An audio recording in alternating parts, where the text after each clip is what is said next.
Assalamu alaikum. Welcome to tonight's episode of Talking Point.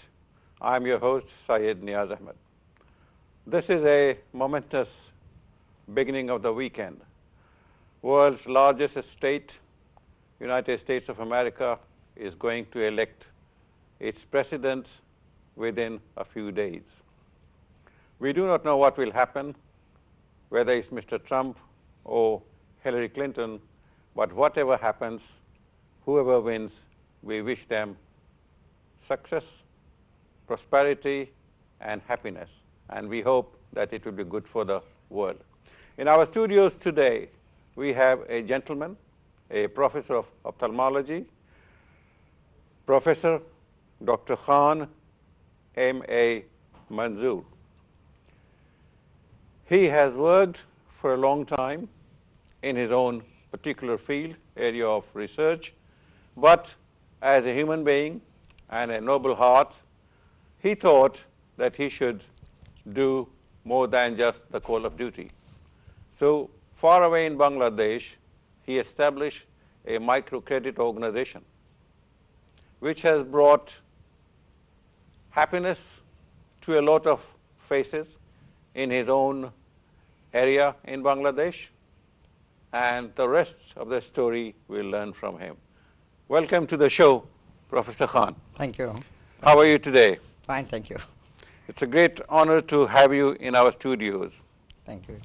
Well, I would like to know, for the benefit of our international viewers, that something about your background. How did it all start? Why did you become interested in ophthalmology and not playing cricket or in studying biology?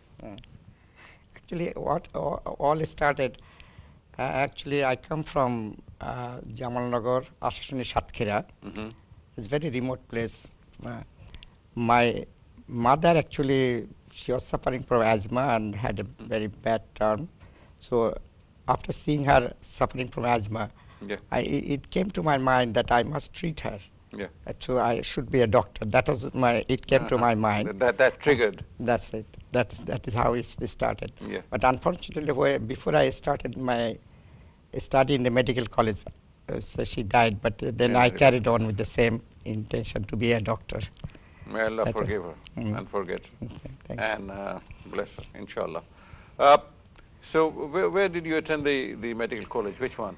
Dhaka Medical College. When we started, that was the time. It was only one medical college, was the Dhaka Medical College, and Midford was medical school, and there is no other medical training center apart from that. You did your graduation from there. That's right. And then for further education, you came over to. No, I was admitted in the Dhaka Medical College in 1956, and then graduated at the end of '61. And after that, I did do some housework in Dhaka Medical College Hospital. And then in 1963, I was working as a clinical assistant to Professor Asiruddin. And then the famous Professor Asiruddin. Right. And before that, I have had some eye camp in Jamalpur. Actually, that was the place I did do some eye camp with Professor. So that gave me a bit idea to work in the ophthalmology. So I have training in Dhaka Medical College. Until then, you had not gone into the field of ophthalmology? Not yet, no. But before that, I just worked in eye camp, so that gave me an idea that you can do some work in the rural area. Right. So naturally, I started my house surgeon training in Dhaka Medical College eye department, and then I became a registrar. Before that, when did you come over to England? In 1963, September, with an admission in Institute of Ophthalmology, Yard Street, London. Right. Because during that time, unfortunately, you know that in our time, there was no postgraduate education in postgraduate medical education in East Pakistan. That did in East Pakistan, then became Bangladesh. So naturally, if anybody wanted to do some higher study, had to come abroad. There is some DO training in ophthalmology, DO in West Pakistan, that was the time, but no other place. So we had to come back to England for if you have to leave your country, then why not go abroad? That's it. So naturally, I came in 1963. Studied in Institute of Ophthalmology and Moorfield Eye Hospital. In 65, I got my diploma in DO. But then I was doing some work because I didn't come on a scholarship, so I had to work myself and study at the same time. But when did you go back to join the Islamia Medical College and Institute? That is, and I'll give you in between. I started my house surgeon job after diploma. Then I thought I wanted to go back, but then I thought I should get my fellowship, the highest degree from this England. So I thought the way that to is do called it. Fellow of the Royal College of Royal College of Ophthalmologists. That's right. So that the only way to do it, I have to earn myself and work as well as study. Yes. So that is that path I took over. That during the day I used to study, and at night I used to during the day work and study at night. Then I have done my primary fellowship from Dublin, and first is in ophthalmology from Edinburgh. In between, I have been working as house surgeon, registrar. Then, at the end of the day, I became a locum consultant. Right. Before I went to Bangladesh in 1976. With actually, Spani came to. You had not forgotten your country. You did go back. No, I always wanted to go back, but then I thought I should finish my study. Right. During 1970, there is a Bangladesh. There's a Bangladesh, East Pakistan and Bangladesh. There's a Mukti Yuddha. During that, I had a little bit of disturbing my study. Right. So naturally, but at that time you were here. I was here, but I couldn't study properly because it is all sorts of news, looking for the news from Bangladesh, East Pakistan that time. So it was a bit disturbed. But then that's why I took a little time, but then working at the same time. So I had my practical experience at the same time studying. And then I got my fellowship from Edinburgh in 75. The following year, I thought I got my highest degree, so I must go back. Right. And so in 1976, Spani When you said, I must go back, why I must go back? Well, I became a doctor and then became an eye specialist. And only way to work and serve the country in Bangladesh that time. I'll tell you another thing. In Bangladesh, the population is at that time 1 crore 40 lakhs. There are only 5-6 ophthalmologists at that time, but most of them didn't have a postgraduate diploma like Refatullah and other. So once we thought that I should go back, this is a bigger field to work. So many people. Yes. And you remember that if 140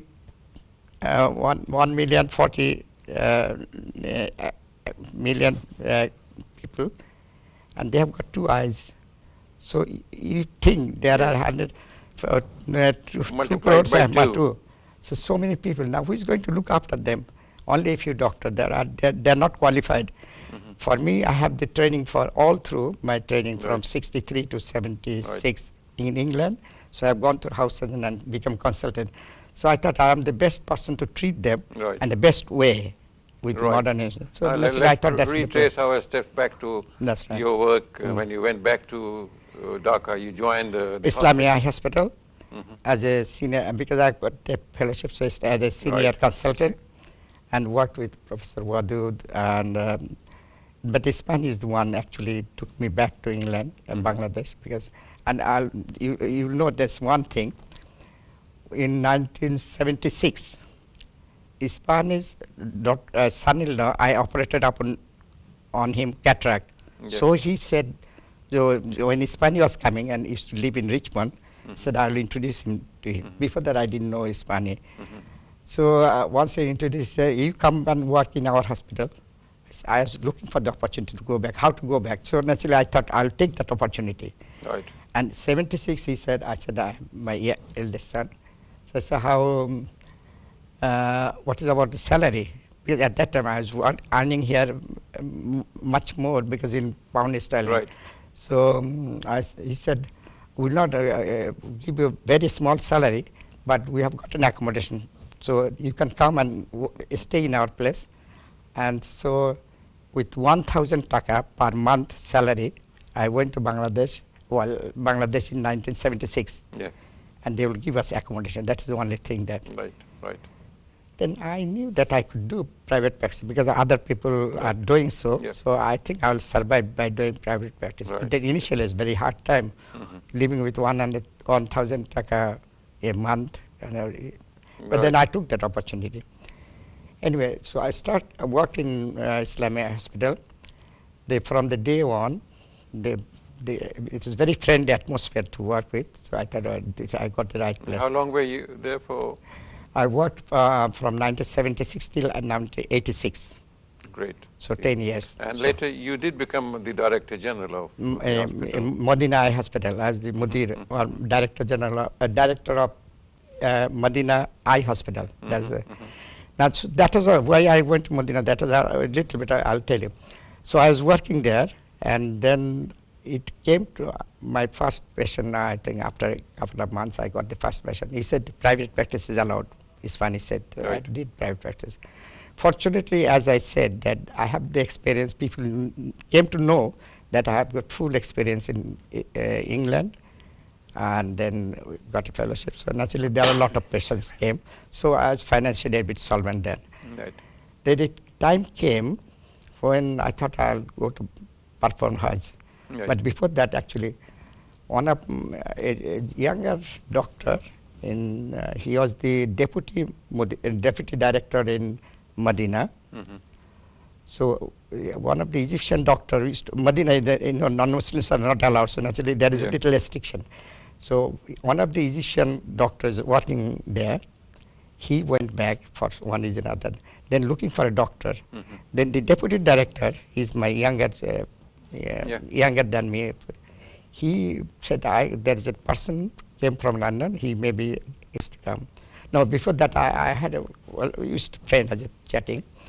So I thought I wanted to go. You are in Medina, I wanted to go and perform Hajj, and if necessary I can do some work there. Right. So he remembered, and he rang me up that one of the doctor, the Mudir, has gone to Egypt, and they are looking for a Muslim doctor. We'll have to hurry it up because a Muslim doctor. So are you interested to do the work? Then it came to I discussed with my wife. He said yes. Then I took up the job. He gave me the job on telephone. I went to Medina, and then joined as a director and worked there for 1 year. After that, I renewed the contract and worked for another year, and then came back to London for children's education. Great. So that is how. Right. Then I went back to Islamic hospital again. Then how I'll tell you. I came back for my children's education.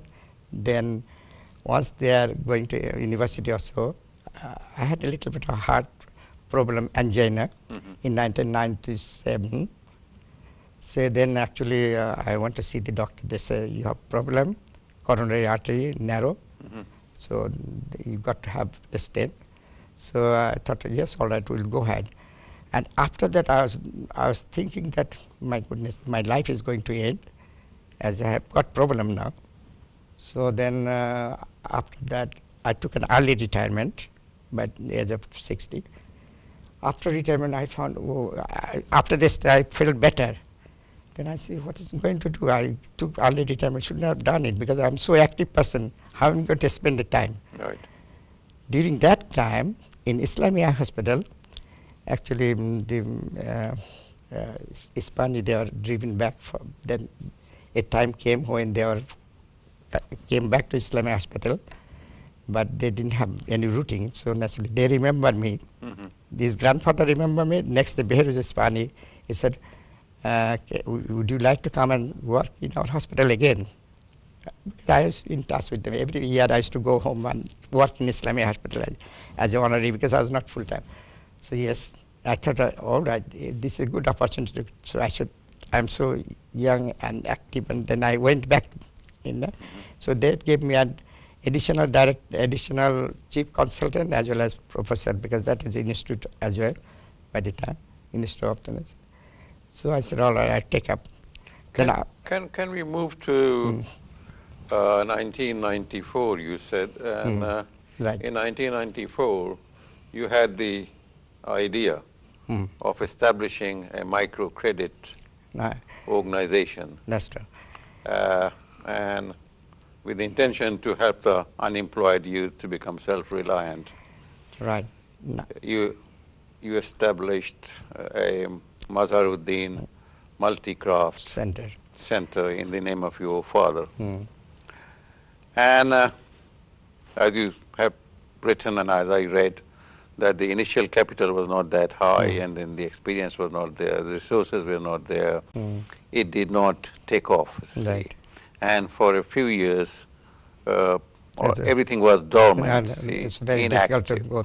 Yes, and then in 1997, It revived again. it revived again, and That's it took off, and now it has, your project has impacted some 3,500 lives That's over true. an area of 40 square kilometers. That's it. Yeah. And people have been benefited a lot.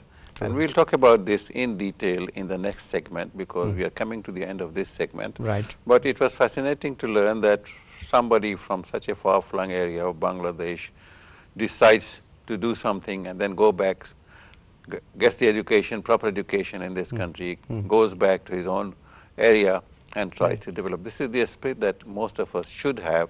True. Because No. if we can contribute in our own capacity to our own area, True. the whole country will be really, what they say, is shining. True. So we will have a Bangladesh which is shining, and people will be benefiting from your knowledge, your resources, the opportunities that you provide. Right.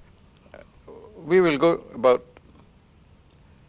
okay, now is the time to take a break, and then when we come back, we're going to talk about your MMC.